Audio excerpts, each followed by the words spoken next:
Buenos días, buenas tardes, buenas noches, de acuerdo a la hora que me estén escuchando. Hoy día vamos a hablar de la guerra del Acre.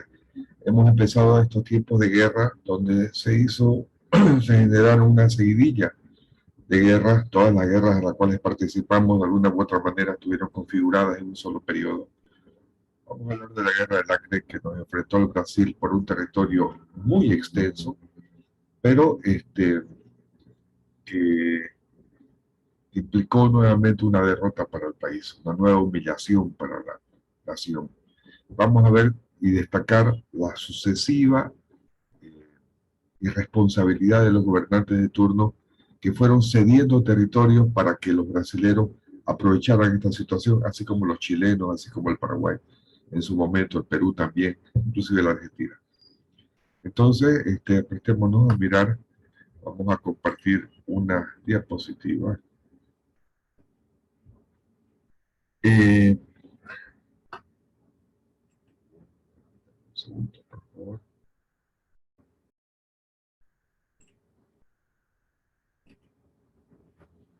La guerra del Acre. La guerra del Acre es un episodio bélico que se genera entre 1899 y 1903. Una de las características de esta guerra es que no es una guerra que se haya generado por eh, una, un enfrentamiento directo entre el gobierno brasileño y el gobierno boliviano. Es un grupo de personas que trabajaban en la explotación de minerales y recursos naturales en la zona del Acre brasilero, que a partir de una actitud del gobierno boliviano para poder regularizar la explotación de estos recursos naturales, provoca una protesta que se manifiesta en un movimiento secesionista, significa divisionista, y que produce al final la intervención del gobierno brasileño, la guerra del Acre y la pérdida de este territorio. Eh, Se genera entre 1899 y 1903. Recuerden que recién estábamos terminando la guerra federal, esta guerra civil que traslada la capital de la ciudad de Sucre a la ciudad de La Paz, ¿no? Y que ya tenía, ya se contaba con un ejército totalmente desmejorado, destruido justamente por esta guerra civil. Previamente quiero recordarles que cuando nace Bolivia a la vida republicana, la vida independiente, en 1825, tenía una extensión de 2.363.769 kilómetros cuadrados. Fíjense el tamaño del territorio nacional y las sucesivas pérdidas que están marcadas con colores, ¿no? Estas de alrededor de lo que actualmente es Bolivia, que es la parte en blanco, las sucesivas pérdidas que tuvimos que sufrir y que al final de cuentas significa el desmembramiento y la humillación. Yo siempre me voy a dedicar a repetir esta palabra humillación, porque una derrota es una humillación, pero mucho más aún todos los tratados, los acuerdos que se hicieron antes y después de esa guerra, por cuanto implica la negligencia, la irresponsabilidad e inclusive la complicidad de los gobernantes de turno con los países con los que perdimos estos territorios. El Acre es esta parte que está marcada en este círculo negro, este óvalo negro, en color más o menos naranja. Este es el territorio del Acre, que tiene dos partes en las cuales se pierde este territorio. Una, que está esta parte del lado derecho, que está marcada por una línea diagonal acá, que se pierde a través de un tratado, y esta parte de abajo, que es la que perdimos en la guerra. Previamente, cuando los españoles llegan a América, se hacen del poder sobre un territorio determinado, pero posteriormente, casi de inmediato, empiezan a llegar los portugueses. Para esa época, estamos hablando de finales del siglo XIV, del siglo XIV, sí, digo bien. Eh, para esa época, el, el, el avance de la industria naviera era muy importante en Europa, pero sobre todo en estos dos países, tanto España como Francia, habían desarrollado una industria naviera impresionante, tanto en la fabricación de barcos en esta península ibérica donde está España y Portugal. Se inventa lo que son las cubiertas.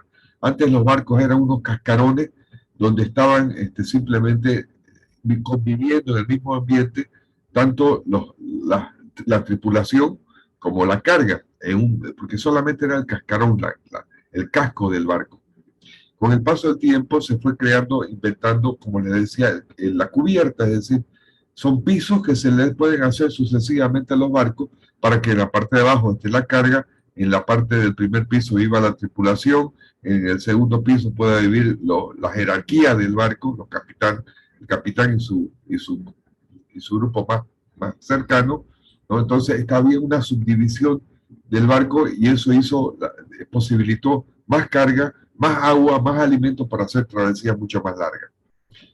Las técnicas de navegación, la brújula, el astrolabio, que podía medir distancias a partir del posicionamiento de las estrellas, el sistema de velamen, las velas de los barcos eran mucho más dinámicos, de tal forma de que se podía navegar a alta velocidad, aun cuando el viento estuviera en contra.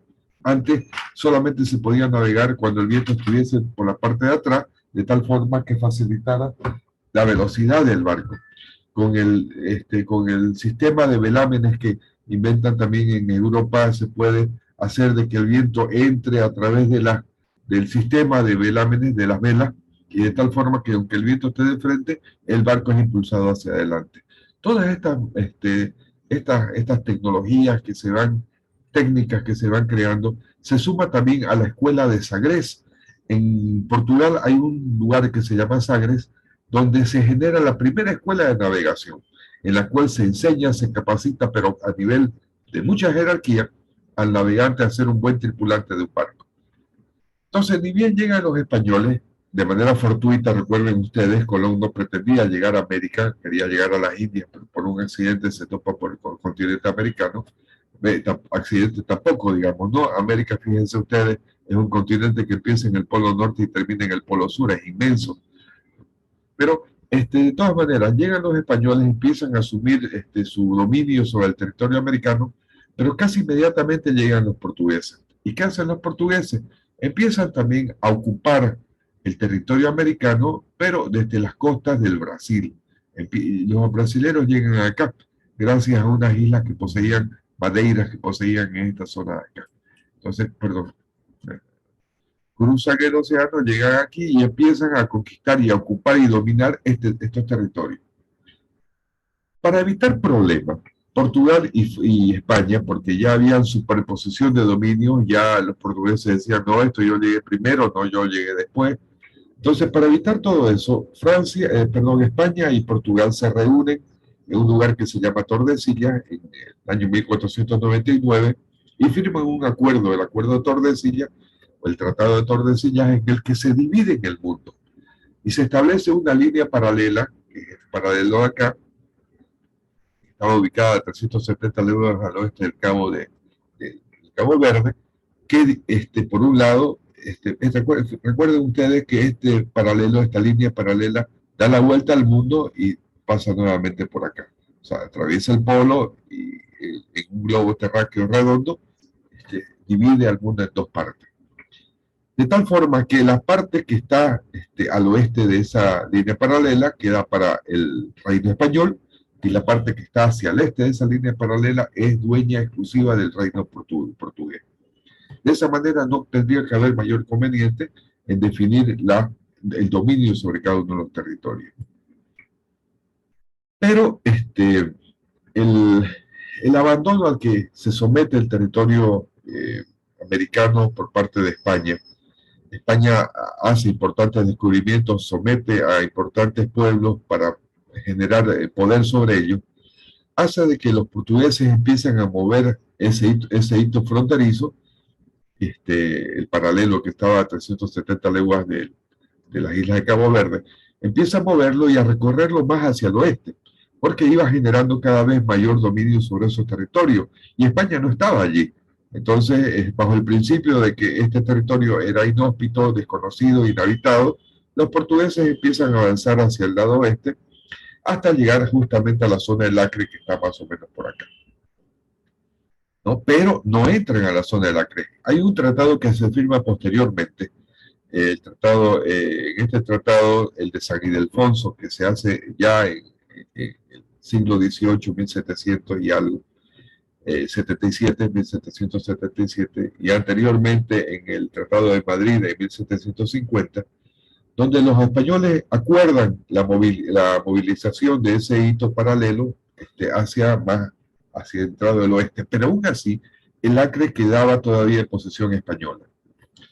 Cuando Bolivia nace a la vida republicana en 1825, recuerden ustedes que lo hacen bajo otro tratado que es el de Uti Possidetis Juris, es decir, las naciones van a nacer en el marco del territorio colonial que poseían antes.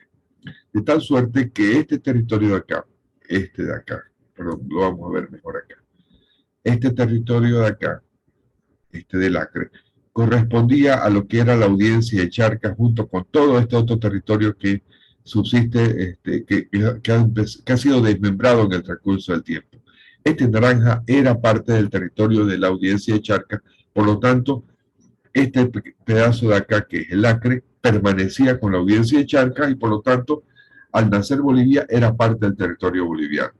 De eso no quepa la menor duda. Es un acuerdo que se firmó, en principio, el de la disposición del avance de Portugal, y en segundo lugar, el último 7 de julio que definía que cada país nacía con el territorio que poseía durante el tiempo de la colonia.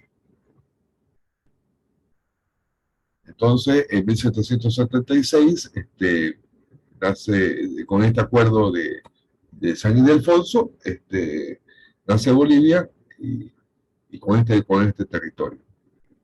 Pero posteriormente la mala administración colonial, esto todavía durante la colonia, antes de nacer, antes que me olvide, la zona este del Acre, toda esta parte que está con naranja oscuro, que era parte de este territorio conjunto del Acre completo, es cedida al Brasil por una cuestión de procedimientos territoriales y geopolítica.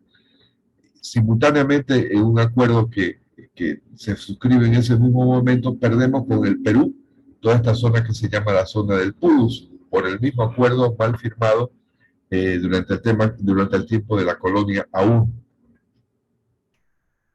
La guerra del Acre. Ya fíjense cómo está Bolivia posteriormente, este territorio que recién se consolida como real al momento del nacimiento de la República, porque todavía nacemos con este territorio, pese a que en el acuerdo estaba previo al nacimiento, estaba que esto ya era brasilero, lo mismo que esto de acá ya era peruano en la zona del Purus, pero aún nacemos con ese territorio. Son acuerdos posteriores los que van a permitir que ya se solidifique, se consolide más bien, estos territorios a favor del Brasil y este de acá a favor del Perú. A comienzos del siglo XX, estamos hablando de 1900 aproximadamente, son descubiertos en esta zona del Acre, particularmente en este pedazo que quedaba oficialmente para Bolivia, son descubiertos en estos territorios dos cosas que son importantísimas para la vida en esa época y evidentemente hasta nuestros tiempos. Oro. En los ríos que circundaban esta zona del Acre, se encuentra lo que se llama oro fluvial, es decir, oro que está en estado de pepitas sueltas, limpias, en los ríos, y que con un proceso de tamización, de colador, se separan buscando las corrientes del río, en la cual puedan limpiar las montañas y vertir estas pepitas para que la gente, los gambusinos, que se llamaban, o garimpeiros según la palabra brasilera, puedan hacerse de esas pepitas de oro. Y lo otro era la goma. Esta zona eran bosques inmensos, interminables de árboles de la goma. Árboles que producían una sustancia lechosa útil para hacer justamente goma, que en ese momento era el boom de la industria mundial. La industria automovilística y todo lo que necesitara una sustancia como la goma, dócil, flexible, compacta, que pudiese servir para hacer las ruedas, ¿no? Para hacer todo lo que era necesario en el uso que se hace la goma. Entonces, el mercado internacional de la goma era inmenso, era grande, era muy productivo, por lo que la goma que se producía allí era obviamente era muy demandada y muy ambicionada, tanto por los brasileños, obviamente también como los bolivianos, pero sobre todo por la industria de automotriz internacional sobre todo. Entonces, al encontrarse todo eso, toda esta riqueza acá, despertó la ambición, sobre todo de los moradores de esta zona. En el Acre boliviano, que correspondía a la zona este, la que perdimos por un acuerdo colonial, empezó a generarse una situación de crisis natural producida por la sequía. Entonces la gente de allí empezó a migrar hacia zonas donde pudiese encontrar mejores calidades de vida. En el Acre oeste encuentran ello a partir, como les decía, del descubrimiento del oro y de la goma, y empiezan a trabajar allí los brasileros, la ciudadanía brasilera que empieza a migrar. No existían fronteras delimitadas. Bolivia, para variar, empezando el siglo XX, 1900, Bolivia para variar tenía toda esta zona abandonada y sin la protección necesaria. Así como en el caso del Pacífico, así como en el caso del Chaco, los bolivianos habían abandonado todas sus zonas fronterizas, eran de muy difícil acceso, no se podía llegar fácilmente. Era una zona a la cual no se le consideraba necesaria resguardarla por cuanto se creía que no tenían nada importante que explotar, y fíjense lo que nos ha costado. Entonces, era una zona desprotegida. Los brasileros pasaban fácilmente del lado brasilero al lado boliviano sin problema y explotaban todo lo que encontraban ahí necesario. ¿Qué generó la guerra del Acre? Lo que habíamos mencionado anteriormente, la migración de los brasileros hacia la zona boliviana, no del Estado brasilero. La gente brasilera cruzaba simplemente por cuanto necesitaba cruzar para poder generar riqueza. En 1877 gran parte de la región amazónica, como decía, sufría una gran sequía, por lo tanto la migración era lógica y buscaba mejor situación para sobrevivir. De los 400 y algo mil kilómetros cuadrados que poseía Bolivia al momento de nacer y antes de ese tremendo tratado que firmaron durante la colonia, el Acre boliviano se quedó reducido a apenas 200.000 kilómetros, pero aún así eran muy importantes y además, como les digo, tenían importantes yacimientos de goma y de oro. Entonces la mayor parte de la población amazónica brasilera cruzó hacia el lado boliviano para encontrar una mejor calidad de vida. ¿Qué otra causa hubo? No tenía ojos Bolivia para el Acre, como no lo tuvo para el Pacífico, como no lo tuvo para el Chaco, como no lo tuvo para nada. No había caminos que vincularan a Bolivia con el Acre boliviano. Había un pequeño puerto que se llamaba Puerto Alonso, donde 2 o 3 policías custodiaban nada, por cuanto no se sabía de que existiera nada importante por allí. El ejército boliviano se encontraba totalmente destruido después de la guerra federal. No existían condiciones para poder enfrentar una nueva guerra, y las peleas internas nuevamente, así como la guerra federal, conservadores contra liberales aún mantenían una disputa y una pelea permanente con relación al poder interno del país. Y por supuesto, como no había caminos de vinculación, Bolivia jamás promovió políticas de ocupación territorial. En todos los países del mundo, lo primero que se hace es cuidar la frontera. Y para eso se buscan polos de desarrollo para que la gente migre hacia allá y pueda ubicarse adecuadamente para generar y sentar soberanía. De eso se trata la preservación del territorio de un país. Bolivia nunca lo hizo. El 80% entonces de la población del Acre era brasilera. Estamos hablando de 30.000 habitantes contra apenas, si el 80% no eran ni 1.000 bolivianos. Los beneficios de los recursos naturales, eso es importante. Todo lo que explotaban los brasileros no pagaba impuestos. Los brasileros sacaban oro, sacaban goma, pero se lo llevaba por el lado brasilero, no pasaba por Bolivia. Entonces, con ese lugar tan abandonado y desprotegido, se lo llevaban gratis, ¿no? Y en territorio boliviano. Por lo tanto, era ganancia redonda para los brasileños llevarse todo el oro y la goma y no dejar un solo peso para Bolivia. Solamente para efectos de lo que más adelante vamos a hablar, a las personas que explotaban la goma, los brasileños le llaman seringueros, y a los que explotan el oro les llaman garimpeiro, por si utilizo esas palabras más adelante que ustedes las conozcan.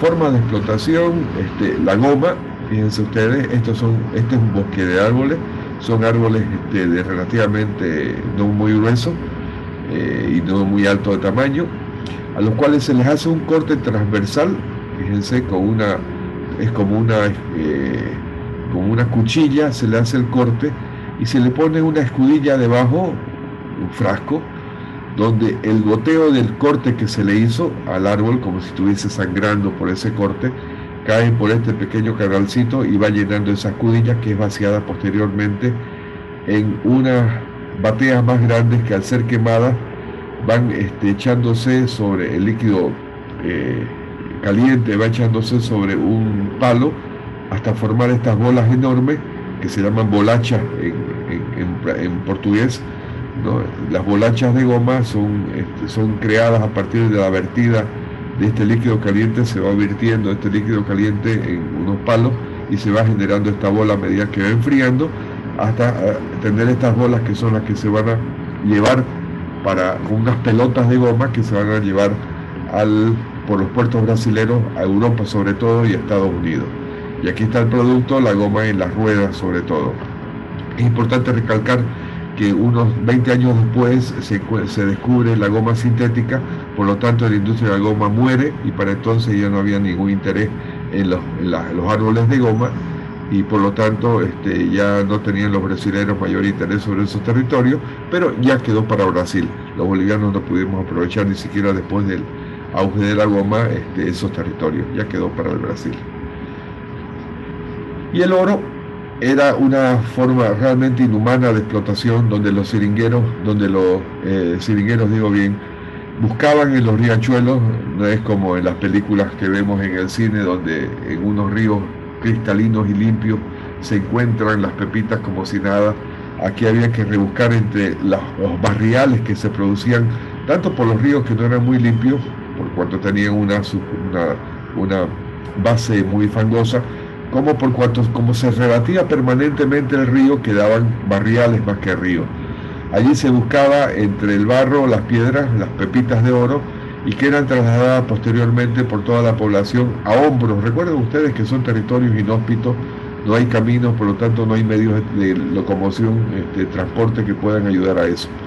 De estas bolsas enormes apenas se pueden encontrar algunos casos pepitas de este tamaño solamente, pero que una a una van sumándose un montón, que son fundidas posteriormente y mandadas en lingotes a todos los lugares donde sean demandados.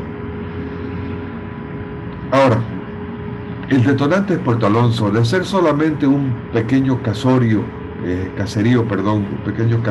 donde 2 o 3 policías custodiaban la existencia de casi 32.000, 33.000 habitantes, se convierte en un punto importante, sobre todo en un punto polémico, por cuanto Bolivia en principio identifica la existencia de esas riquezas en esa zona, se entera de la cantidad de brasileños que están explotando esa zona y se le ocurre poner en Puerto Alonso la primera aduana del Amazonas boliviano. De tal forma, manda un contingente de 49 hombres entre policías y administrativos y crea en una pequeña casita la primera aduana donde generan las operaciones necesarias para, en este momento, desde ahora en adelante, cobrarle al explotador de las riquezas y recursos naturales bolivianos el impuesto lógico por las ganancias que ellos están teniendo. Obviamente esa medida no gustó para nada a los brasileros inicialmente, a la gente brasilera. Y fíjense ustedes lo que pasa. El Brasil, sobre todo el gobernador del estado del Acre, ese Acre que ya habíamos perdido, que era brasilero, este señor contrata a un español que se llamaba Luis Gálvez Rodríguez de Arias, que es el de la fotito. Lo contrata para generar un movimiento secesionista. Secesionista significa de separación. La guerra de secesión norteamericana separa el norte del sur y provoca un movimiento de separación. Pierde el sur, que era el secesionista, y Estados Unidos consolida su unificación que subsiste hasta nuestros días. En el caso del Acre, este señor Gálvez Rodríguez de Arias moviliza con plata brasilera del gobernador no del Estado oficialmente, sino por debajo, contrata a este señor para, para promover una sublevación y crear una república independiente, independiente de Bolivia, independiente del Brasil, un estado único, ahí metido en el Acre, este territorio de 200.000 kilómetros cuadrados que era el territorio boliviano. Este señor Gálvez Rodríguez de Arias lo declara independiente, inclusive hace su banderita, ¿no? Esta de acá, ¿no? Que dura muy poco tiempo, vamos a ver adelante por qué, ¿no? Y declara la independencia del Acre, ¿no? Como si fuese él y los brasileros, más de 30.000 brasileros que vivían en la zona, entre ellos obviamente afectados por los impuestos que Bolivia empezaba a cobrar. Qué mejor de que exista una nación independiente donde se manejen ellos solos con las riquezas que habían en la zona. Bolivia manda, cuando conoce del movimiento de secesión, manda a un contingente militar mermado, diezmado, como estaba después de la Guerra Federal, lo manda para defender la integridad patria. O sea, lo manda ahora, ¿no? Cuando ya está todo consolidada la República del Acre separada de Bolivia, ¿no? Cuando no hay bolivianos allá que defiendan, cuando no hay nada, recién manda este contingente para defender al territorio boliviano.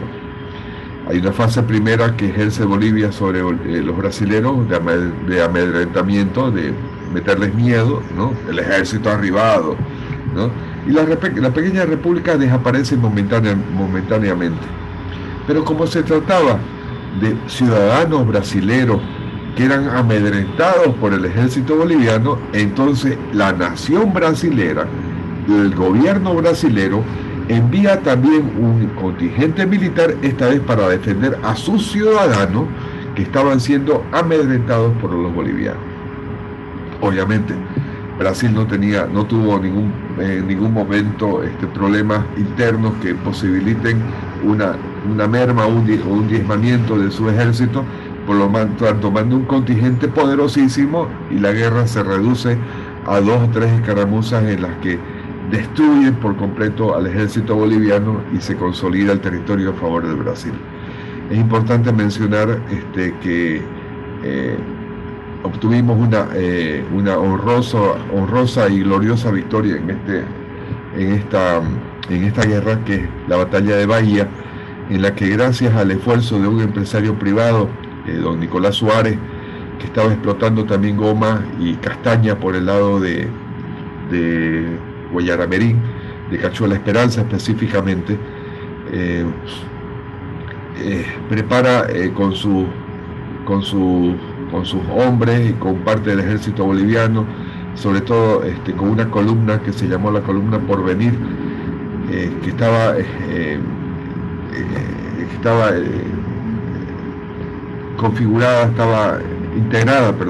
integrada por indígenas de la zona, por pueblos indígenas de la zona.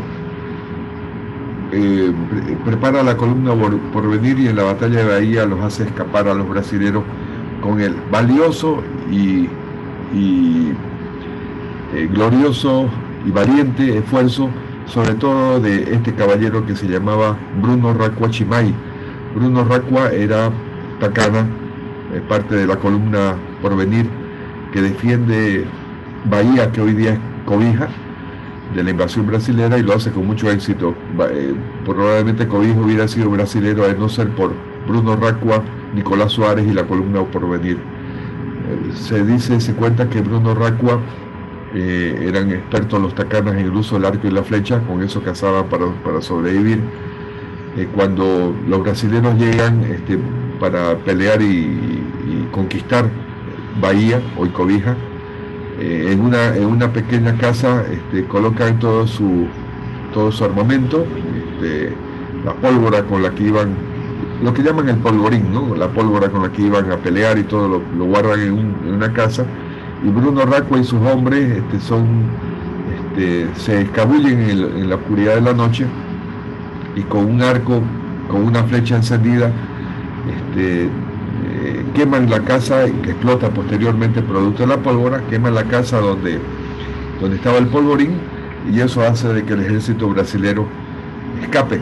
pese a que el grabado que tengo abajo pareciera que Bruno Racua dispara todo casi al lado de la casa, lo que la historia indica es que del lado de Bahía, los portugueses estaban al otro lado del río Acre, justamente, que está frente a Cobija. Las flechas hacen cruzar el río es muy ancho en esa zona, y un flechazo evidentemente ha tenido que ser disparado con mucha fuerza. Pero de esa manera, en la batalla de Bahía, los bolivianos ganan, hacemos escapar a los brasileros, y queda como un triste episodio de orgullo dentro de la nueva humillación que significa la pérdida del territorio del Acre. Unos 3 años después de la guerra, 1903, se firma el Tratado de Petrópolis, por el que el territorio boliviano se pierde total y definitivamente, a cambio de una absurda suma de dinero, 200.000 libras esterlinas, que pudieran significar hoy día quizás un par de millones de dólares, pero que no significan nada a la luz de toda la riqueza que sacó Brasil de este territorio, y sobre todo, como voy a seguir insistiendo, de la humillación que significó perder este territorio. Como si no nos conociéramos, pedimos un alto al fuego en 1903, y pedimos de que se concerten las primeras mesas de negociación para definir cómo iba a terminar la guerra, cómo nos íbamos a repartir este territorio, y como si no nos conociéramos, negociamos mal, con ánimo alicaído, y cedemos, como le decía, en los últimos espacios del Acre. En 1904, perdón, dije 1903, ante 1904 se firma el Tratado de Petrópolis y se acaba el Acre. Eso es todo, amigos. Volvemos con otro episodio triste de nuestra historia más adelante.